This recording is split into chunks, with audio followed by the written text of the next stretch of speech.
Hello, everyone. Welcome to my presentation. It is called A Shared Palette, Transforming Affordable Housing Communities Through the Power of Color and Collaboration.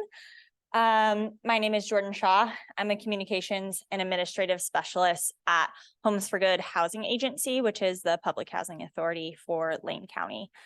I'll go a little bit more into what I do here in a little bit, but we'll go to the next slide, and this will kind of set us up for a little bit. So back one. There we go. So when you look at these colors on the screen, how do these colors make you feel? Meh. Doesn't really make you feel anything. So it was probably back in 2019. I got an email from our capital projects team, and they were like, hey, we are going to be sending out a resident notice that we're going to be painting some units at Crestview Villa, which is a public housing complex in Crestwell. And they're like, we need you to make a flyer to show the residents what the new paint colors are going to look like. And they send me these lovely colors in an email. And I look at them and I have a very similar reaction to, I think, what this group voiced of, okay. And I looked at them, and our communications director, Ella, she looked at them, and we kind of made the conversation essentially went like, we need to stop painting public housing like sad beige. Like it just needs to stop happening, because color is very important in communities. And there is a lot of stigma in our community specifically about public housing and affordable housing and the people who live there. And we want to foster a different kind of atmosphere at those sites. And so this kind of started our conversation of, you know, who makes color choices in our organization, especially when we're coming to repainting properties. So when we're building something new, usually we're working with an architect, and the architect is thinking about all of the things in relationship to design and color.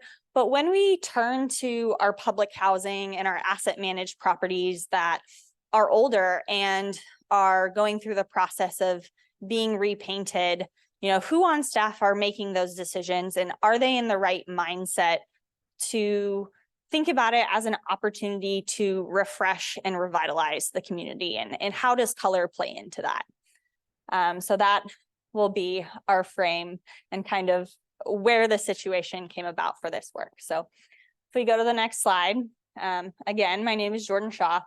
I'm a communications and administrative specialist, which is a long position, and I have lots of things that I do at Homes for Good. But I come from a slightly different background than many housing professionals. So I have a bachelor's of arts in art history and classical civilizations. And I did my master's in arts administration with a certificate in museum studies. So I spent some time working for the Jordan Snitzer Museum of Art in the museum education department. And so I come to housing and specifically to communications with the frame of, you know, public information and how can we communicate to our residents. And so that leads me into like the myriad of things that I do for our agency. I do a lot of our marketing, our social media, and you know, when we're doing marketing as a public housing agency, a lot of it is really informing the public about our services and coming from it from that perspective. Yes, we have a product, but it's not, you know, the free market perspective that many people bring to marketing. And so it's really focusing on getting clear and concise information out to people so that they can understand the services that we provide and what's available to them. So I do a lot of kind of those marketing, our email, you know, large marketing campaigns, I do a lot of our information about our wait lists, when our opening wait lists. And then I partner with our real estate development team a lot for our community outreach. So when we're doing neighborhood meetings, when we're doing groundbreakings, grand openings, and then additional work in kind of our public relations and news media. So that's kind of all of the things I did. When I started out, my time was split 50-50, and I also helped with the administration for our board of commissioners. And so I'm also very well versed in kind of the executive administration type side. So that's the perspective that I bring into this work. But we'll go to the next slide. But from that conversation of us needing to stop painting public housing sad beige brown, I'll explain a little bit about Homes for Good in case you don't know much about us. But we are the public housing authority for Lane County. We have about 123 employees, so we're a pretty decent size. We own 1,858 units of affordable housing. That's split into our self-managed portfolio and then our third-party managed portfolio. Our self-managed, we have our public housing, we have our HUD multifamily, and a couple assisted affordable housing sites. And then most of our third-party managed site are our tax credit properties. So those are usually newer units. And then we have about 3,500 rental assistance vouchers that are in the different forms of Section 8 assistance. So that's a little bit about us.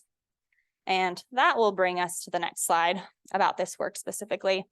So coming into this, me and my communications director really had a vision for, how do we solve this solution of giving staff guidelines of how to pick color?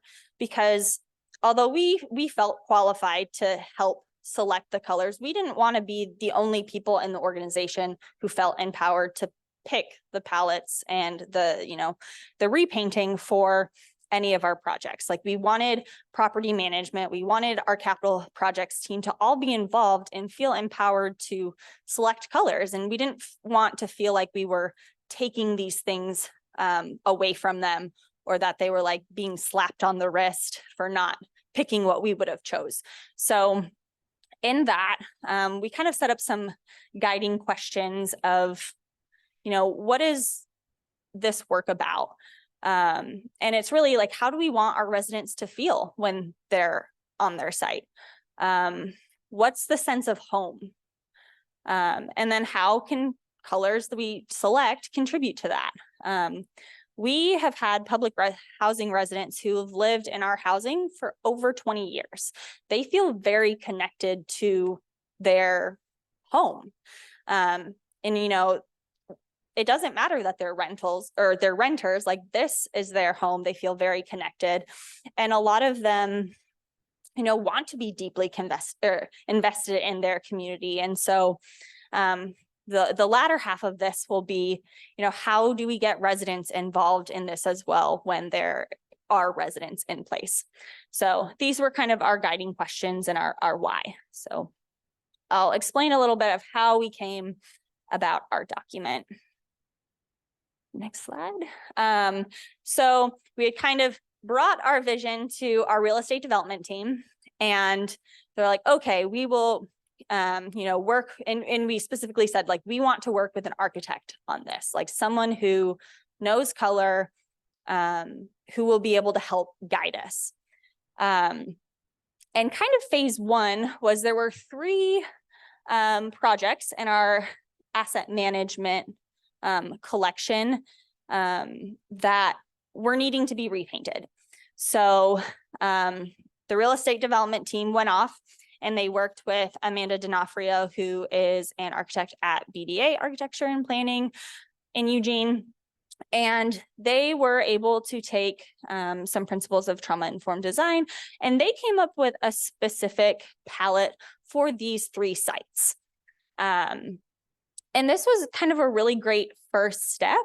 It showed us how colors can be transformed onto different properties that have different needs.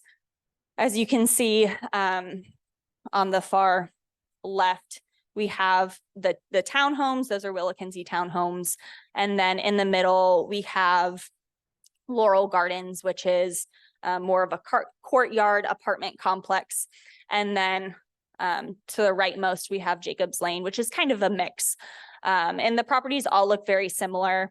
But this showed us, like, if you have one palette, how will this look like with 3 body colors or 2 body colors or 4? Because different projects are going to have different qualifications of, you know, whether it's a budget restriction or just the shape of the building sometimes will warrant, you know, 2 versus 4, and how many units there are.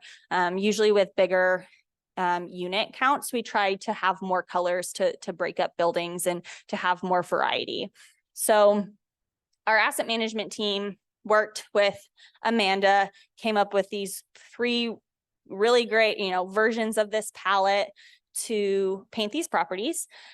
But we were kind of like, it can't really stop there. And we can't use these 4 colors for everything. We can't be like, okay, over the next 10 years, all of our properties are going to be painted this, because every community has different needs. If we're looking for resident input, they're not going to all want the same 4 colors. We spread all through Lane County as well. So we range from Florence all the way, we're building out in Blue River. We are all the way down to Cottage Grove. So we have a wide variety of different cities in our jurisdiction, and then, you know, who the property is serving. So this was kind of our start. But then we said, we need to push this further and really have a larger palette that staff will be able to pick from. So this was kind of the first step, and then we'll go to the next phase. So where we started was we decided to look at all of our previously used color palettes for our new buildings. In the past 10 or so years, we've built a ton of new housing, and we've worked with architects to develop all of those, and we have really liked the colors that have been chosen. And so we kind of did a little bit of a self-audit of what colors have we been using. So we created these little layout pages of all of our properties. So in the document I'll show you later on, we have a single page for every single property that we've repainted. It lists the body, the trim, door colors that are selected. And then if we had access to the plan of where those colors were laid out, we have that for reference as well. So these were meant to really act as a reference document for staff. So we looked at all of our properties, we pulled out all of the different paint colors, and we put them all together on one page. But that's obviously not where it stops. So if we go to the next slide, we had a ton of colors, and a lot of them were fairly similar because there wasn't, you know, coordination between the projects that we were building. Some of them were done, you know, we have a pool of 3 or 4 different architects that we work with when we're building housing. And so they kind of lean towards specific colors that they like to work with, specific brands. And so we looked at all of the colors, and this was us meeting in person in the office with all of the paint swatches and saying, like, is this color similar to this color?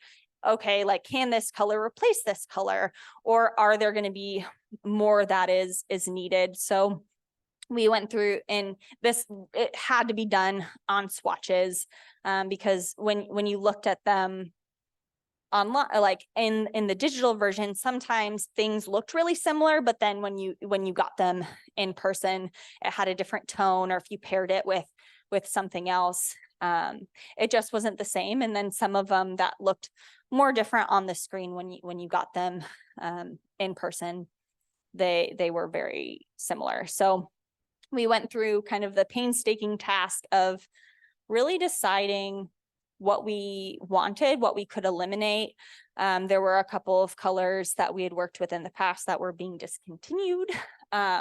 So we found some swaps for that.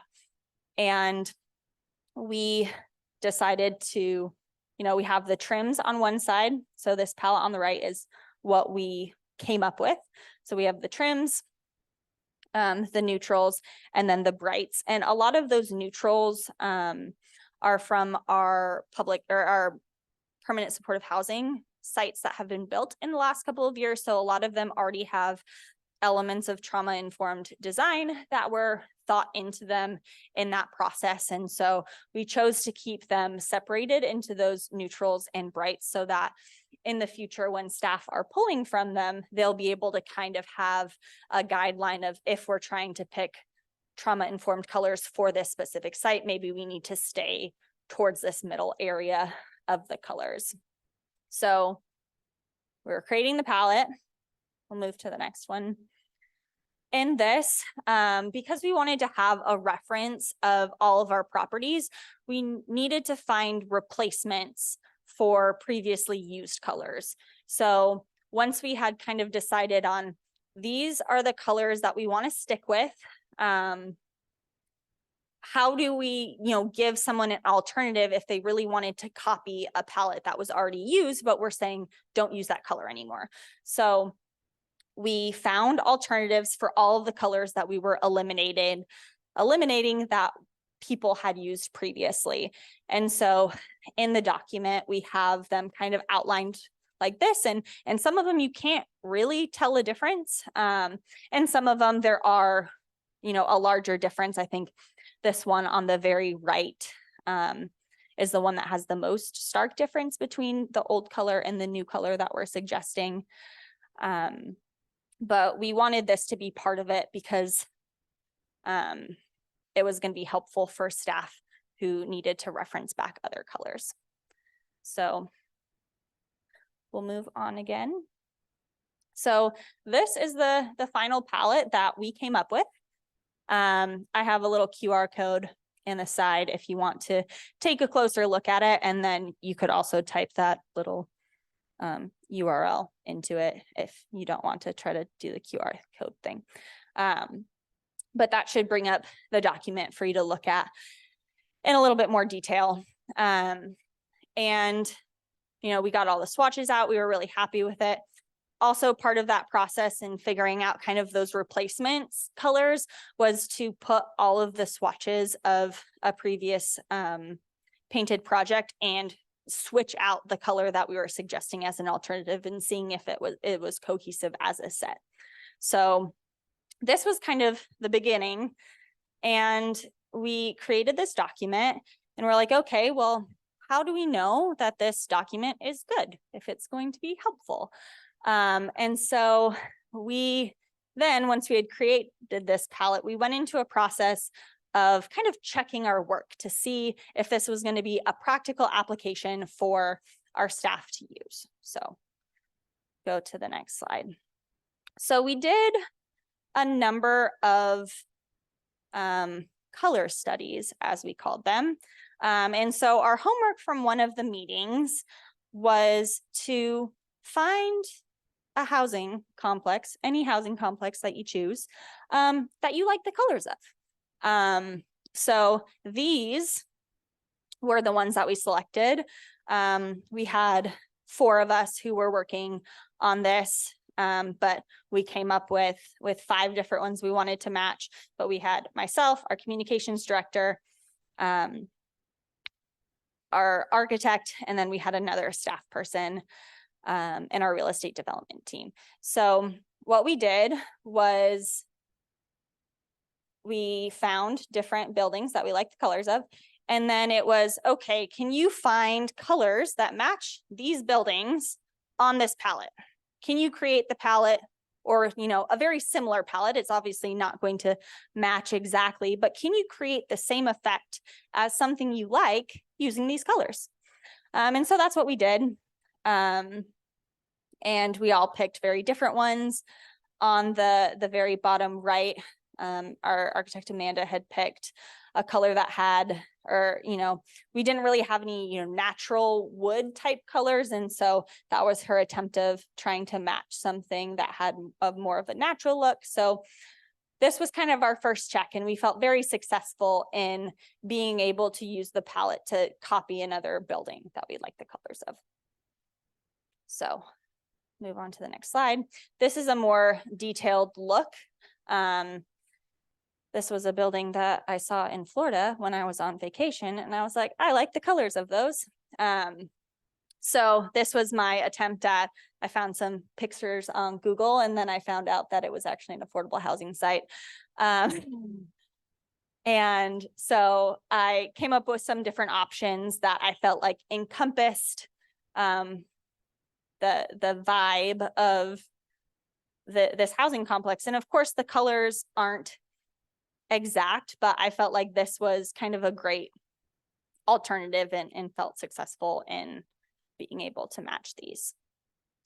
So we'll move on to the next slide. So then we decided that we needed to test out creating a palette from scratch. And so we looked at our handy dandy list of capital projects, things that are, we have the 5-year plan, and we found what was going to be the next painted public housing site. And this is Veneta Villa, and it is in Veneta. And they are all flat units, but they're kind of arranged in little pods of about 4 units in each, all single story. So there is the site plan, and there are some pictures that we used for reference. That like top right is inside, like if you were going out of someone's back door, there's like this weird like courtyard area in the middle of each of them, where then you would be able to like go to your other neighbor's back door. It's very interesting. But we use these as reference. And it was also a really good selection for us to test out because it had this brick, which we really wanted to think about how other materials go with paint. And so sometimes it's going to be an option to change the color of those materials, and sometimes it's not. In the case of Veneta Villa, we were operating under the assumption that the brick is going to stay the same. And so you then need to take that into a consideration of what the paint colors are and how they're going to look next to the brick.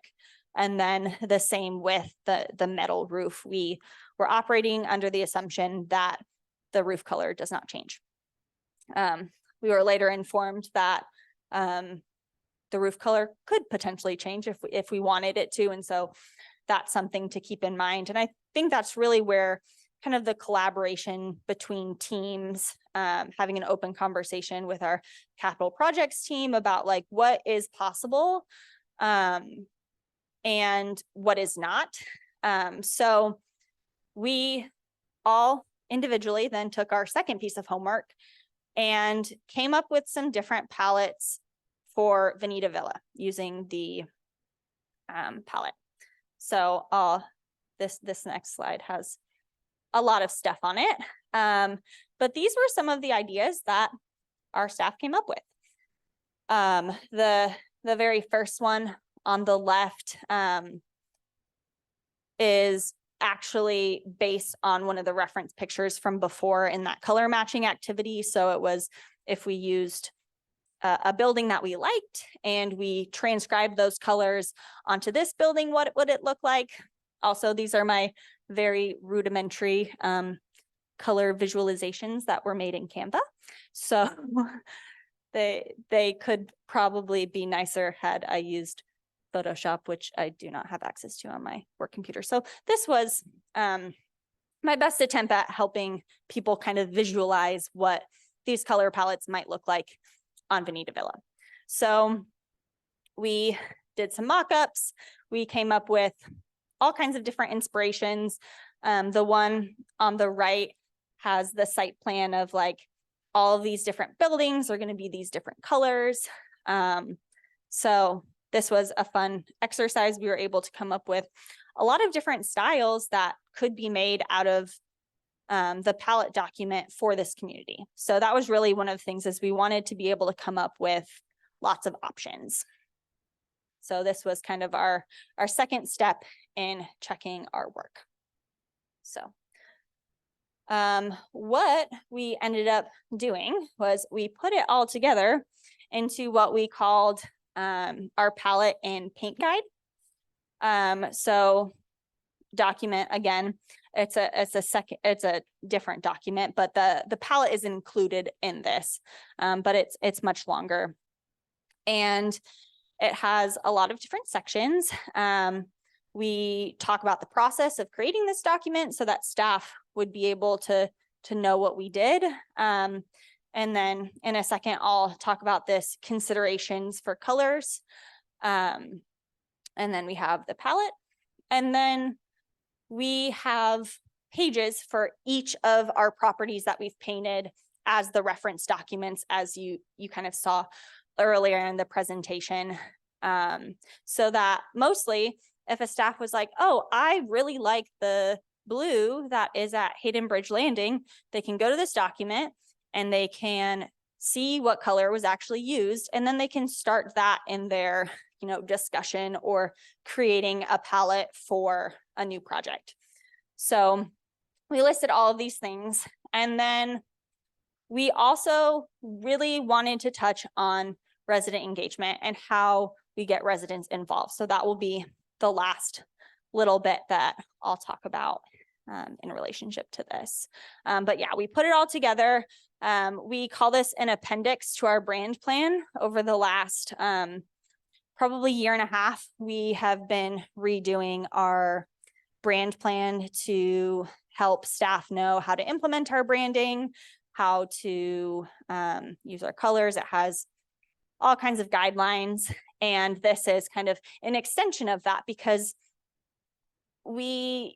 our tagline is homes, people, partnership, good. And those are really our values of our organization. And we want those values to extend in everything we do. And we feel like how our communities look and how they feel is a big extension of that.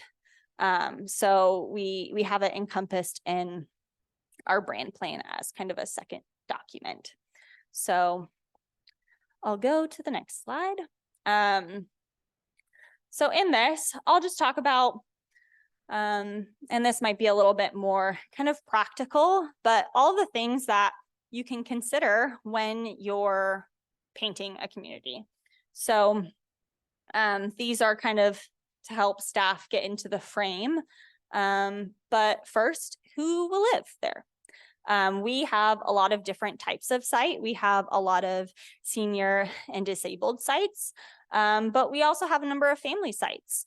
And then we also have a number of permanent supportive housing sites. And all of those different audiences of who's going to live there should affect the colors that are chosen, because it's really the atmosphere. And where is the community located? Is it downtown? Is it rural? Is it on the coast? You see a lot of like different colors on the coast that you don't see in the Metro, Eugene, Springfield area. And that goes with kind of the culture of who lives there. And into the next question of what do the surrounding buildings look like? What does the neighborhood look like? We want to integrate our residents and these communities into the larger neighborhood and into the community. And this is our opportunity to make sure they are part of a cohesive community. And so, color all plays into that. And then if you're selecting a palette that's already been used, when was it used last? We want to avoid using the same colors for every single property that we're painting, because every single property is going to have a different community, a different perspective, a different demographic living there. And we really want to be cognizant of that and not just pick something that looked nice once and we want to use it again just because it's easy. So really making sure that we're taking all of these things Again, how many units are in the building that we're painting? Is it 4 units? Is it 150? Because those are going to be very different. So not only like units, but also buildings. Is it broken up into multiple buildings? Are there natural trim lines that you could separate colors? And then, of course, like the womp, womp, womp. What are the budgetary restrictions to the colors that we are selecting? And this is very much done with our capital projects team. I'll talk about us actually going and going through the process of painting Veneta Villa this summer. And we had to have a very real conversation with our cap team of like, what is in your budget? Like, how many body colors can we have? Can we do different colored doors? Because that is just a reality of our situation. And we want to make sure that everything pencils out as it's supposed to. And then lastly, when you're repainting any building, what, is there other materials? Is there brick? Is there metal, concrete, etc.? What do these colors look like already? How do the colors match with them? This is something that we, of course, consider with new buildings as well, but you get to pick the brick color potentially, or you get to pick the roof color, where if you're repainting a building, you might not have that opportunity to pick those things, but we want to consider that as part of the whole. So these are kind of our guidelines for staff of getting them into the thought process of choosing colors. So we'll go to the next one. We wanted to lay out a very, practical way for staff to pick, because not all staff are super comfortable in picking colors and they don't feel like they know what they're doing. So we have all the reference documents of old properties that have been painted so that someone can go, they can say, I like the colors here, and they can then modify them. Again, we went through the process of referencing another building. Maybe this is another building in the neighborhood. Maybe this is a building just in the community at large. Maybe it's just something you found off Google and you really like. And so putting those kind of color matching activities in this guideline or this guide for staff can show them how to practice that. And then also just like giving staff the ability to pick whatever colors they want and create them from scratch and, try it out that way. They don't have to pick a palette that was already used before. They can create something new. So this was our guidance in how to help staff select colors. So this brings us to Veneta Villa. So as you saw earlier, we did the exercise knowing that Veneta Villa was going to need to be painted this, we were thinking this summer, but, depending on when it got shifted in the cycle. So we finally got the word from our capital projects team. They're like, hey, it needs to be painted now.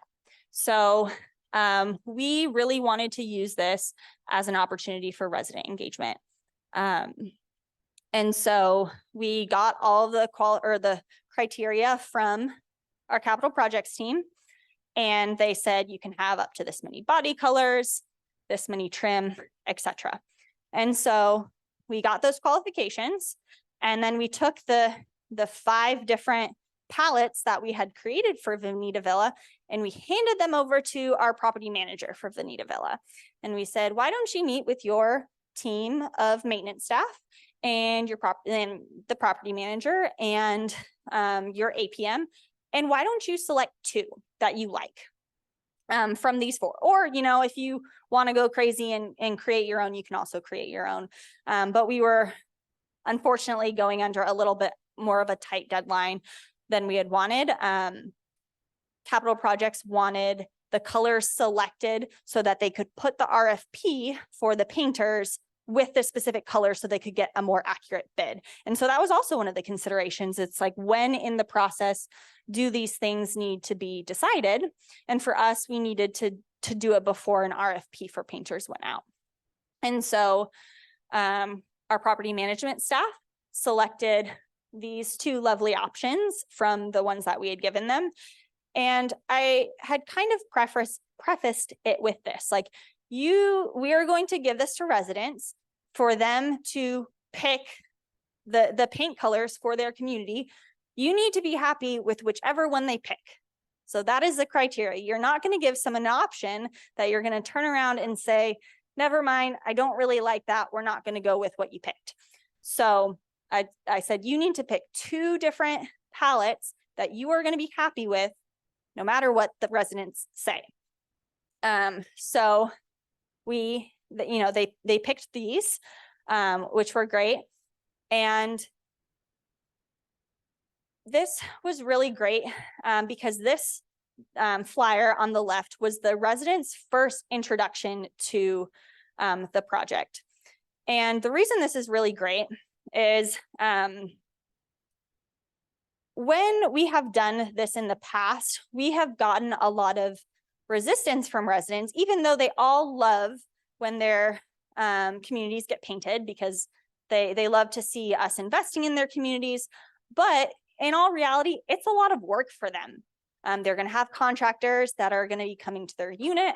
They are going to, a big complaint is if they have any sort of patio area, they have to clear off their patio of all of their belongings so that the contractors can come and pressure wash. And so residents usually aren't super happy about this because it comes with an ask of them, and that's an inconvenience. And so recognizing that this is going to be work for them. Of course, we have resident services who help support the residents. If they need help clearing off their patios or balconies, like, we of course are going to help them with that. But realizing that it is an ask for them, and they're going to have contractors coming in and doing work on their unit, and that's a disruption. And so being able to get them excited about this project in this way that they have a tangible choice that they can make and impact their community was a really great experience, and is kind of a little bit of an olive branch to what we're asking them to do. So everyone got this flyer on their door with instructions of how they could help to participate in this voting. Vanita Villa is, I want to say it's 32 units. It might be 28. I think I have it on another slide. But it's a relatively small community. And it is mostly senior and disabled residents. And so when we were selecting a way to engage the residents, one, we have to put this flyer on their door. It serves as their notice of the project is happening. These are the times that contractors are going to be coming to your unit. Or in this case, it was more of like, in 3 months, we're going to be doing this thing. They got subsequent notices of like exact times that contractors were coming. But we had a meeting with our resident services specialist who was on site and our property manager to set up times that residents would be able to go and vote for their colors. For this site, it wasn't going to be appropriate for them to like email in their votes or do some sort of survey where they had to fill it out online. So we went with, old-fashioned 2 jars where you got to put your votes in the community room. And we advertise all the times that they were going to be able to go and vote. So this was like existing resident meetings that were happening over the next 2 weeks. This were our property management and our resident services office hours. So we tried to lay out multiple opportunities that someone could come. And then, of course, giving a backup option to call our resident services specialist and cast their vote that way if someone was uncomfortable coming in person to vote. And so we did this process. We were only able to give residents about 2 weeks, or about a week and a half. We would have liked to give them a little bit more time. But again, because of the restrictions of needing to pick colors before the RFP went out, we were a little tight on time. But this was the process that we chose. It was really collaborative across the different teams. And we ended up getting a unanimous vote for this middle flyer of the 4 very bright colors.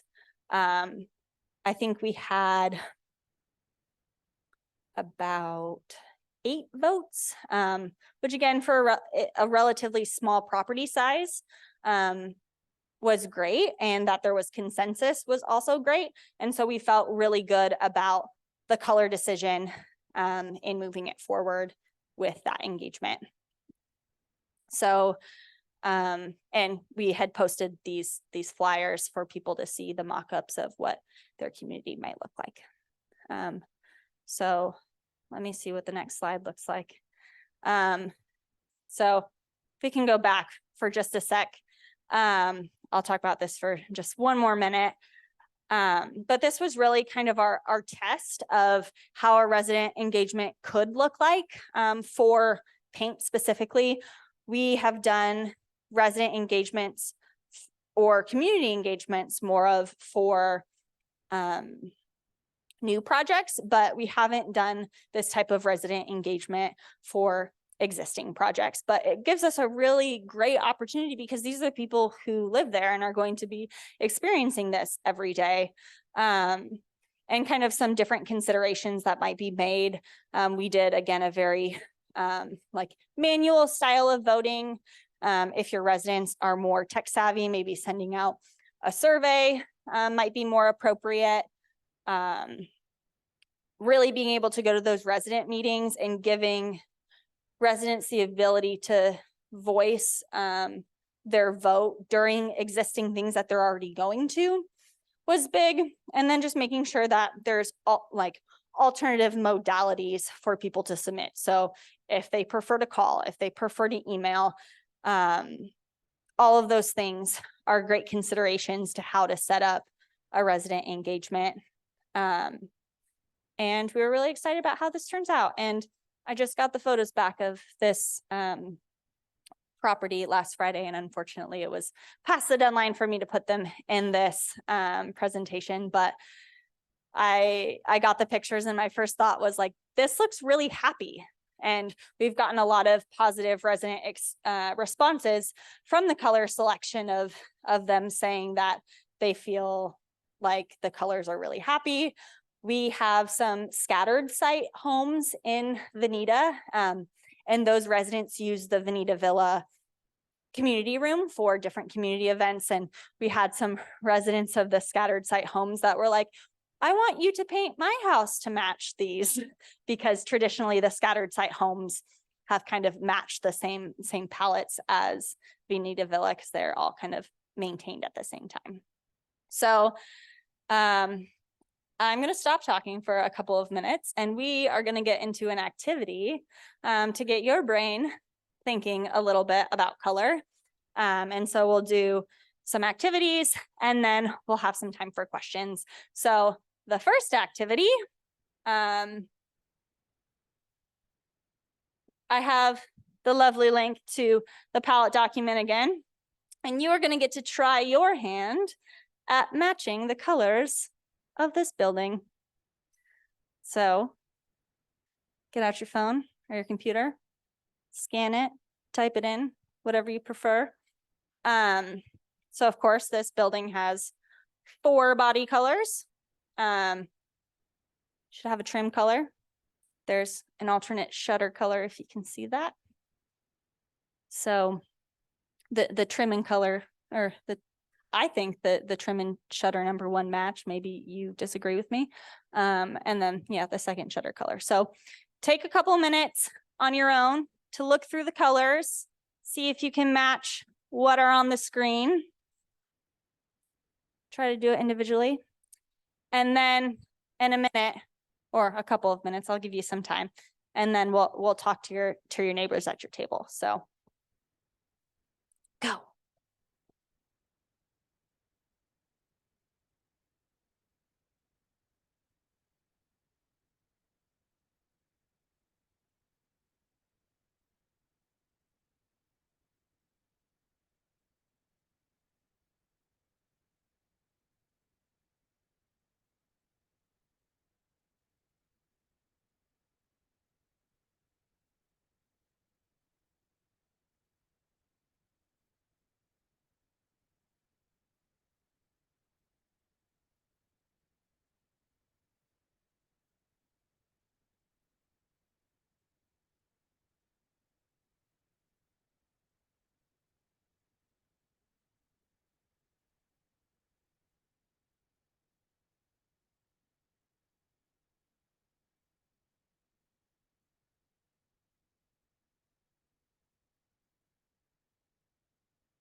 You can also type in the OL or OW.ly.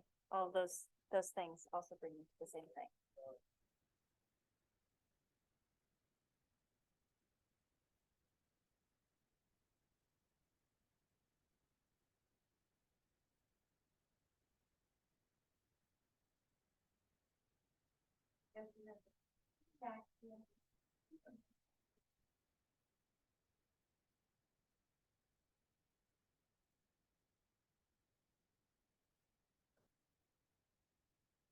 Yeah, I think they also mentioned if you go to the back and their screen.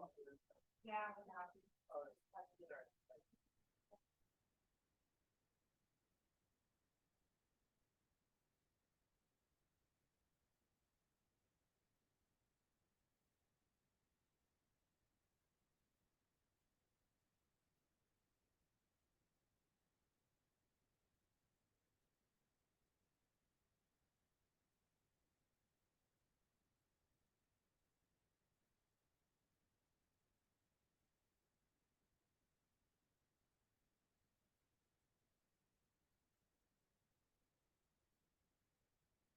It's hard sometimes. And I will say it being on a screen is definitely makes it harder.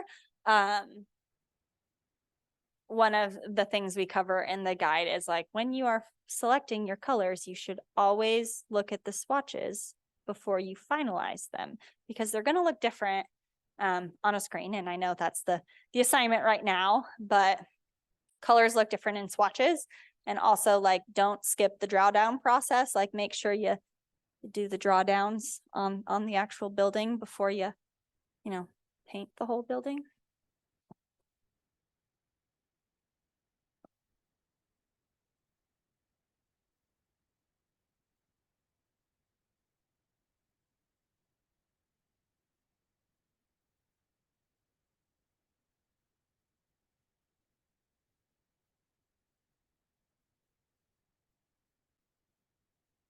And once you feel good, or maybe you're just not going to feel good about it. Once you got some colors selected, turn to your neighbor and see if they picked the same ones because they might not have. And try to see if you can like battle royale it out to who picked the right colors.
Nope. Nope. It's from Google. So yeah, there might not be an exact color match on the palette because it is not ours. I didn't want to make it too easy.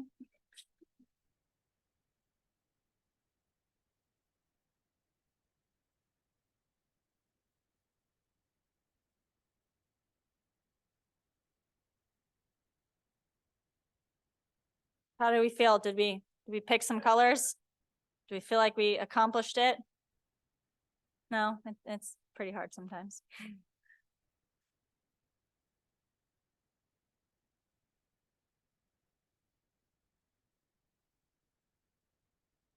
Okay, well, we're going to move on to activity number 2 as you're still thinking about color. So this is another random house off Google. If you could paint this any color you want, what would you pick? Try to find 2 to 4 body colors, a trim color, and then 1 to 2 shutter or door colors.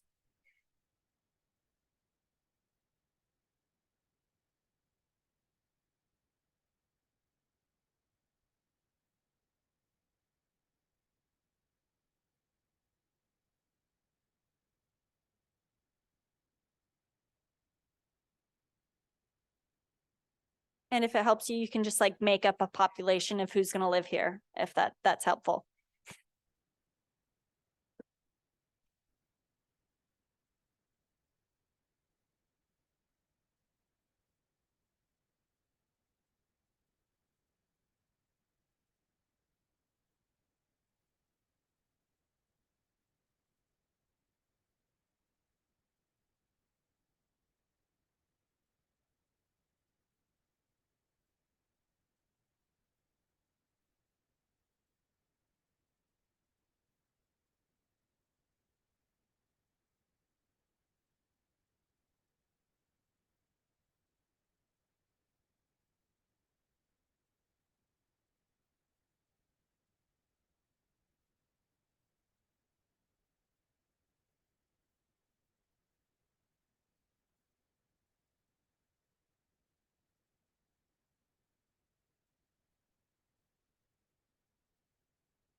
And you can talk with your neighbors. You can show them the colors you like for this building, see if they're like similar, drastically different.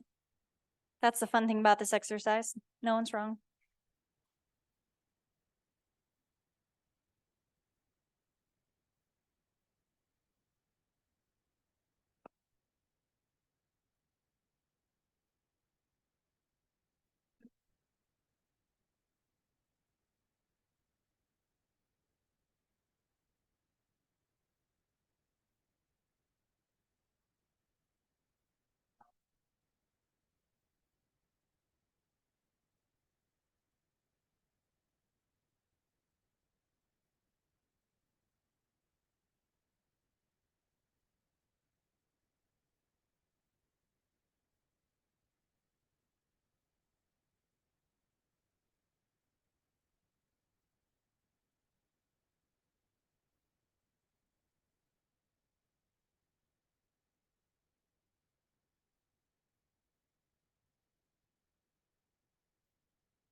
So I do want to make sure we have a good amount of time for questions or kind of any additional discussion. So we'll go to the next slide, which is just a slide that says questions.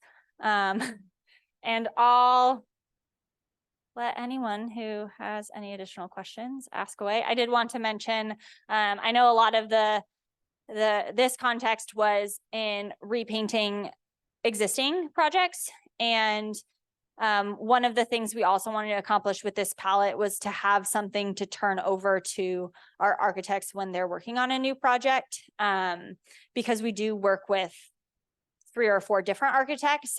Giving them kind of a common ground that they could then work off of was something that we had wanted. And we have a project under development.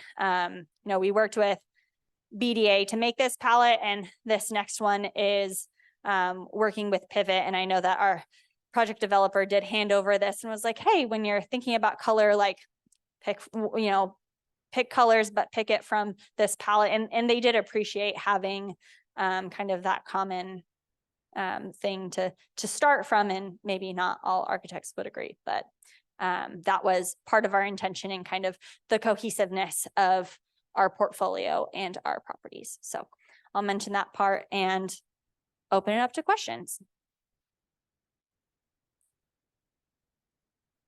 Yes.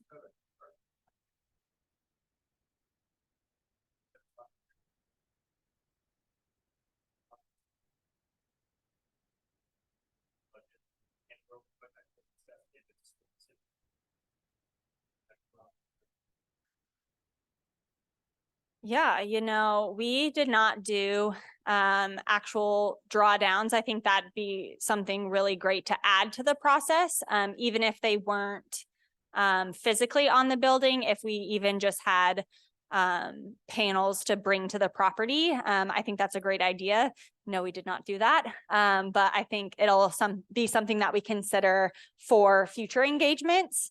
And we did not talk about how to break a tie, and I'm grateful that it didn't come to that. But yes, that is something that we should plan for. And I think it was just helpful, again, with the framework of like, we need to be happy with any of the decisions that our resident makes, and not backtrack on any of those decisions. And so giving people controlled choices. It's not just like, here's the palette, pick any colors that you want for your building. And like, if there are multiple door colors in a scheme, like the residents don't get to pick their individual door color. Like those are not things that we can promise. So making sure we're very upfront of like, here's the choices you have, and welcome that is a really healthy way to have that engagement. And that was our thought process. But we should also think of a tiebreaker point. Any other questions? Yeah.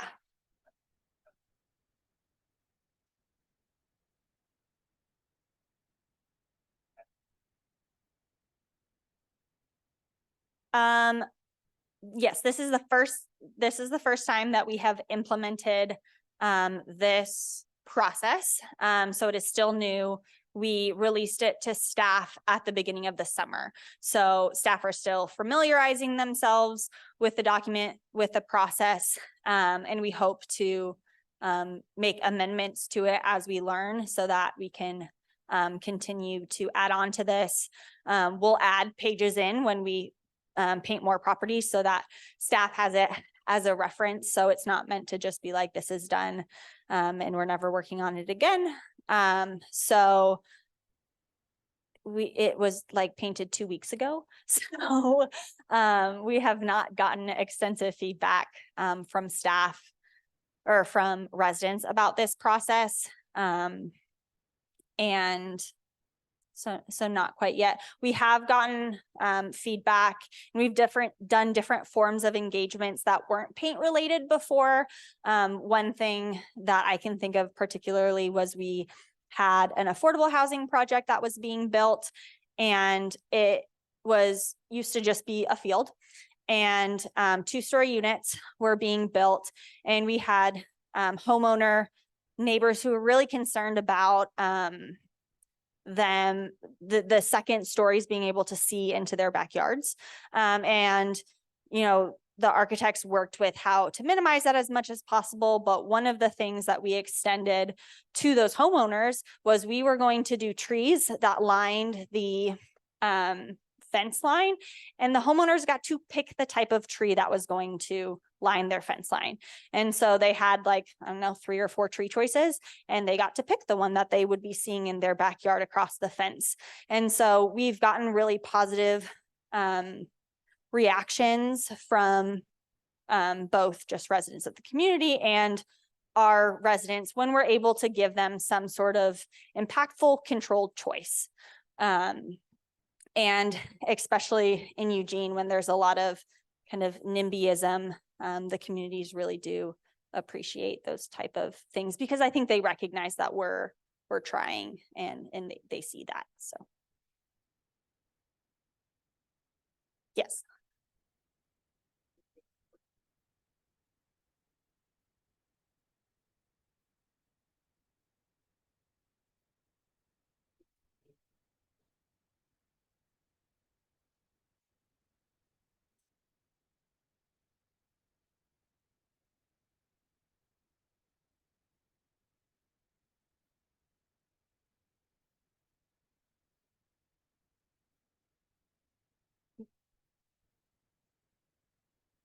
Yeah. That has definitely been something that we've seen as well, is residents, you know, they care about their community, and they're very invested, and they want proper notice. And I think just recognizing that some of these things are a real inconvenience to them, and that it affects their lives. And so trying to bridge that gap and give what we can, because ultimately I don't look at the building every day. I don't drive to Veneta very often. It's like 30 minutes away from my house. But these residents see it every day, and they come home to that. And it's really important to let them have a voice in it when it's possible, because this is something that is very possible, and it's frankly pretty easy to let residents help. And I think in this time of like, we've got to get it done, it's a project, like we kind of get into that grind, and we forget how some of these changes affect residents, and you know, the ownership that they feel of their housing. So just keeping that in mind is really great. And again, it's not just about like getting less resistance or less complaints, but it's really the focus on how can we build their community, and use some of these small things to help show that we care about them and that we're investing in them. Any other questions? Yeah.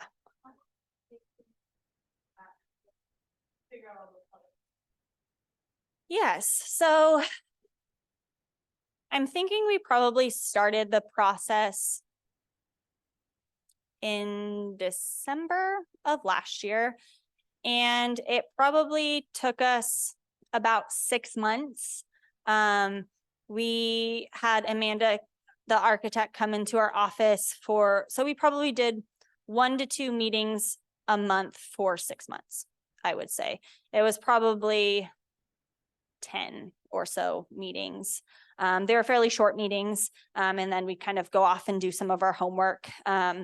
She was able to provide all of the plans of the communities that we built, and I, you know, went through and found the colors and did all of those things.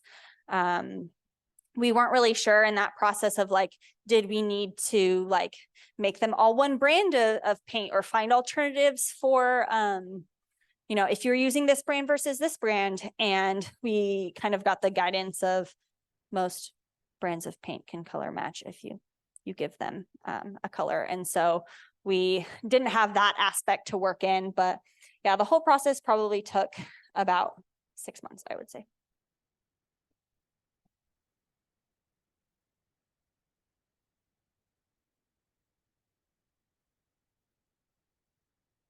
And if we don't have any more questions, we can break just a tiny bit early. Thank you everyone for coming, and